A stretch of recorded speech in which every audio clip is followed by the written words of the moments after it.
السلام علیکم فاطمہ، میرا نام ثنا ہے اور میں آپ کے دونوں چینلز کی سبسکرائبر بھی ہوں اور بہت شوق سے آپ کی ویڈیوز دیکھتی ہوں۔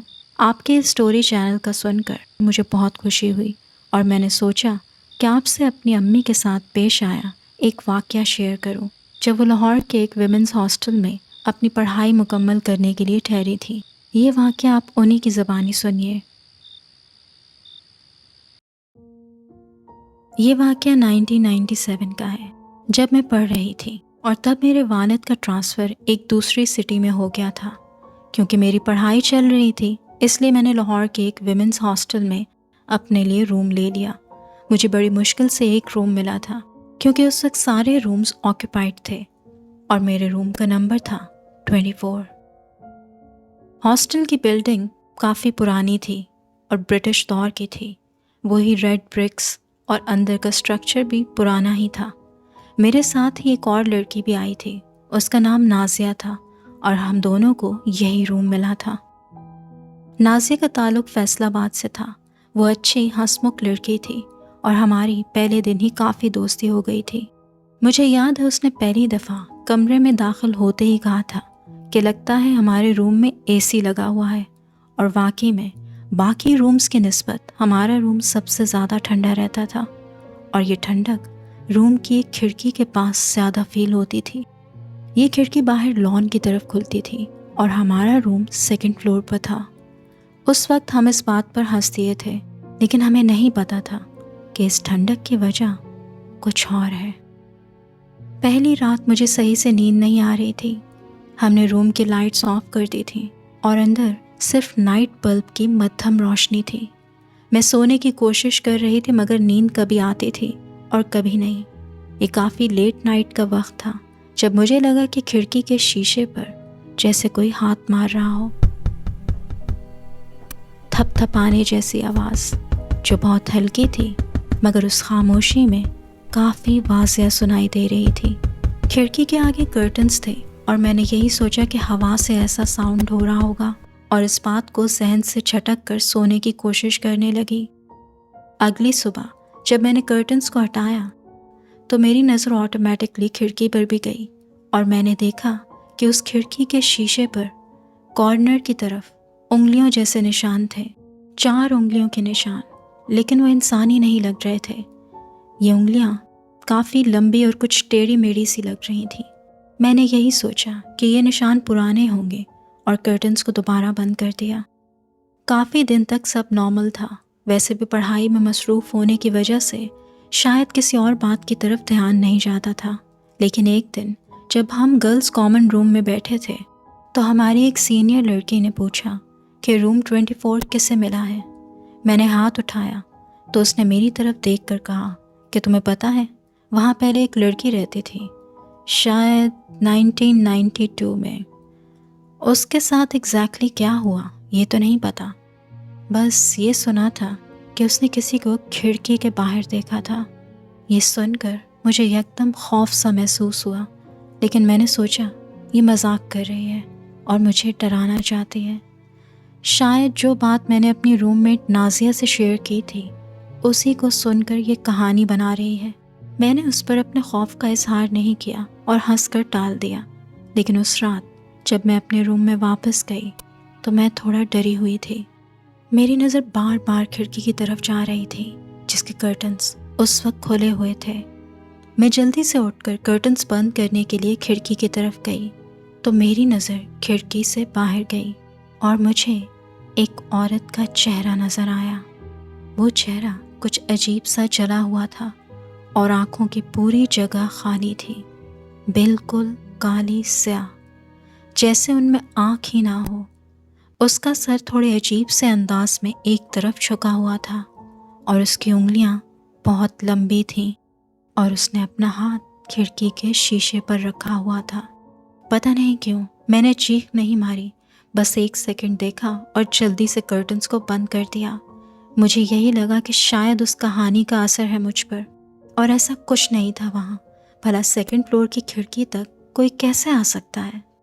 لیکن وہ چہرہ آج بھی بڑا واضح ہے میرے ذہن میں نے یہ بات نازیہ کو بھی نہیں بتائی اور جلدی سے سونے لیٹ گئی۔ اس دن کے بعد سے ہر رات کچھ نہ کچھ ہوتا تھا۔ کبھی کھڑکی سے آواز آتی تھی، کبھی ایسا لگتا تھا کہ کوریڈور سے ہلکی ہلکی فٹ سٹیپس کی آوازیں آتی ہیں، اور کبھی کمرے میں بھی ایسے ہی آوازیں آتی تھیں۔ ایک رات مجھے لگا کہ کوئی بیڈ کے پاس کھڑا ہے۔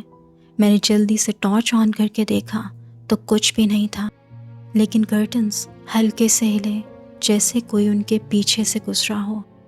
صبح نازیہ پریشان سی لگی مجھے۔ جب میں نے پوچھا کیا ہوا تو اس نے بتایا کہ رات میں مجھے ایسا لگا جیسے کسی نے میرا بلینکٹ کھینچا ہے۔ مجھے لگا تم شاید مذاق کر رہی ہو، لیکن جب اٹھ کر دیکھا تو تم تو سو رہی تھی اور کمرے میں ٹھنڈک بہت زیادہ بڑھ گئی تھی۔ مجھے ایک دم سے خوف محسوس ہوا اور ایسا لگا کہ روم میں ہمارے علاوہ کوئی اور بھی موجود ہے، اور میں بس دعائیں پڑھ کر لیٹ گئی۔ اس بات سے مجھے اندازہ ہوا کہ یہ سب صرف میں ہی فیل نہیں کر رہی تھی، بلکہ نازیہ کو بھی یہ سب محسوس ہو رہا تھا۔ اگلے کچھ دن تک سب نارمل تھا، لیکن پھر ایک رات میں نے لائٹ بند کی اور اس وقت نازیہ سو گئی تھی۔ میں اپنے بیڈ پر آ کر لیٹی اور آنکھ بند کی تو مجھے نازیہ کے بیڈ کے نیچے سے ہلکی سی آواز آئی، جیسے کوئی بیڈ کے نیچے موو ہوا ہو، ہلکی سی سرسراہٹ۔ میں نے تکیے کے ساتھ رکھی ٹارچ آن کی اور بیڈ کے نیچے کی طرف لائٹ ماری اور تھوڑا نیچے جھانک کر دیکھا، لیکن وہاں کچھ بھی نہیں تھا، مگر کمرے کی ہوا اچانک ٹھنڈی ہو گئی تھی، جیسے کسی نے دروازہ کھول دیا ہو اور ٹھنڈی ہوا اندر آ رہی ہو۔ میں بس جلدی سے اپنی بلینکٹ میں چھپ کر سو گئی۔ اگلے دن نازیہ کو بخار ہو گیا تھا اور وہ کلاسز بھی اٹینڈ نہیں کر پائی۔ یہ رات کا ٹائم تھا، شاید 9 بجے ہوں گے۔ نازیہ اپنے بیڈ پر بیٹھی تھی۔ اس نے مجھ سے پانی مانگا۔ میں پانی دینے اٹھی ہی تھی کہ کھڑکی کے گلاس پہ 3 بار زور سے تھپ تھپ کی آواز آئی۔ ہم دونوں اچھل گئے۔ میں نے ہمت کر کے کرٹن ہٹایا تو وہاں کوئی نہیں تھا، لیکن گلاس کے باہر کی سائڈ پر فوگ سی نظر آ رہی تھی، بالکل ویسے جیسے کوئی اپنا منہ گلاس سے چپکا کر سانس لے رہا ہو۔ اور پھر مجھے اس چہرے کے اوپر کی آنکھیں دکھائی تھیں، بالکل سیاہ آنکھیں۔ یہ بس ایک لمحے کو دکھا اور پھر سب صاف ہو گیا۔ میں ہلکا سا چیخ کر پیچھے ہٹی اور یہ منظر میرے ساتھ ساتھ نازیہ نے بھی دیکھا۔ ہم دونوں بہت ڈر گئے اور روم سے باہر نکل کر ساتھ والی لڑکی کے روم میں چلے گئے، لیکن کیا کرتے، واپس تو آنا ہی تھا، اور نازیہ کی طبیعت بھی پوری طرح صحیح نہیں تھی۔ ہم نے ڈیسائیڈ کیا کہ ایک ہی بیڈ پر سوتے ہیں، اور نازیہ میرے بیڈ پر شفٹ ہو گئی۔ اسی رات میری آنکھ 2 بجے کھلی۔ روم بالکل اندھیرے میں تھا، جبکہ ہم لائٹ آن کر کے سوئے تھے، اور روم میں ٹھنڈک بھی بڑھ گئی تھی۔ مجھے لگا نازیہ کی سانس تیز چل رہی ہے۔ میں نے اٹھ کر اسے دیکھا تو اس نے اپنے ہاتھ سے سامنے والے بیڈ کے نیچے کی طرف اشارہ کیا۔ میں نے ٹارچ اٹھائی اور بیڈ کے نیچے لائٹ ماری تو مجھے وہاں ایک چیز تیزی سے رینگ کر جاتی دکھائی دی، اور پھر مجھے کسی کے کالے لمبے بال اور 2 ہاتھ دکھے، وہی ٹیڑھی میڑھی لمبی انگلیوں والے۔ وہ چیز آہستہ آہستہ بیڈ کے نیچے سے رینگ کر نکل رہی تھی۔ وہی جلا ہوا چہرہ سر اٹھا کر دیکھتا ہے، جس کا نہ ناک تھا نہ آنکھیں، اور منہ کی جگہ بس ایک چھوٹا سا سوراخ، جہاں اس نے اپنی لمبی سی انگلی رکھ کر آواز نکالی، شش، اور اس کے منہ سے مجھے دھواں سا نکلتا دکھائی دیا۔ میں جھٹکے سے پیچھے ہٹی اور ٹارچ میرے ہاتھ سے گر گئی۔ اسی وقت نازیہ چیخ کر اٹھی اور جلدی سے روم کی لائٹ آن کی، مگر اب بیڈ کے نیچے کچھ نہیں تھا۔ ہماری چیخ سن کر کچھ لڑکیاں اور وارڈن ہمارے روم تک آئیں، اور اس رات وارڈن نے ہمیں کسی اور لڑکی کے ساتھ روم شیئر کرنے کا کہا، اور یہ رات بھی کسی طرح کٹ گئی۔ اگلی صبح میں وارڈن کے آفس گئی اور ان سے پوچھا کہ میڈم، روم 24 پہلے کس کے پاس تھا؟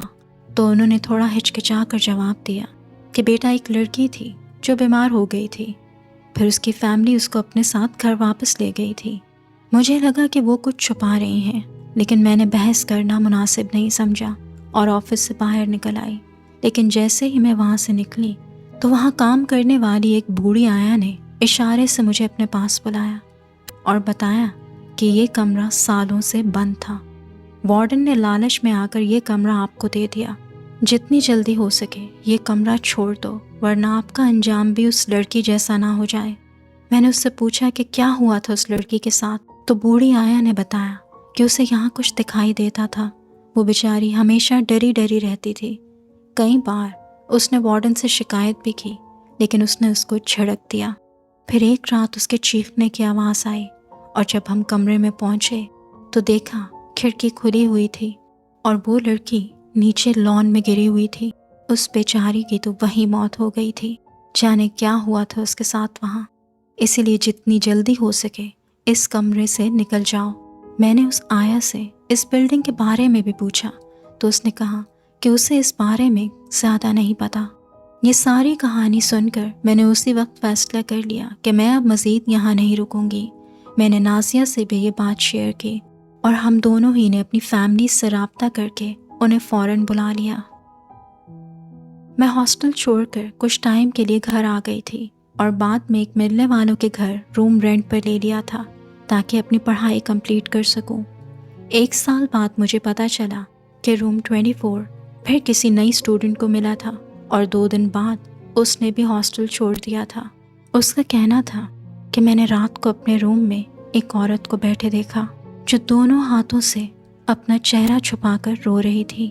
سننے میں آیا کہ اس دن کے بعد سے روم 24 کو پرماننٹلی بند کر دیا گیا تھا اور اس وارڈن کی بھی بہت سی کمپلینز آنے کے بعد اسے جاب سے ہٹا دیا گیا تھا۔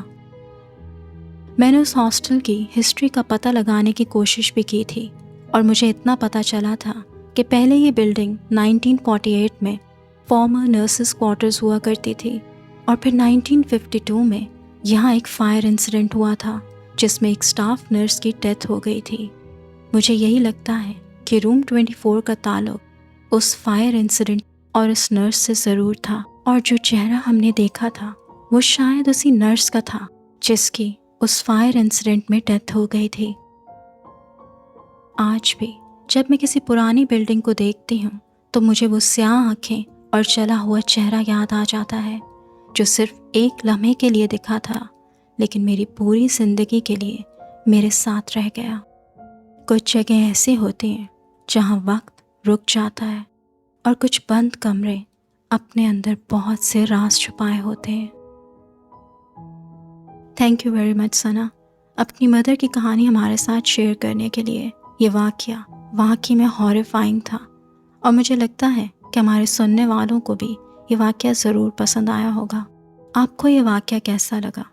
کمنٹس میں مجھے اور ثنا کو ضرور بتائیے گا۔ اگر آپ کے پاس بھی کوئی ریئل اسکیری سٹوری ہے یا پھر کوئی گھوسٹ کاٹ آن کیمرہ فوٹیج تو مجھے بھیجیے، میں اس کو اپنی ویڈیو میں انکلوڈ کروں گی۔ آپ اپنی ویڈیوز اور سٹوریز کو میرے ای میل پر بھیج سکتے ہیں۔ ٹل دین، بائے بائے۔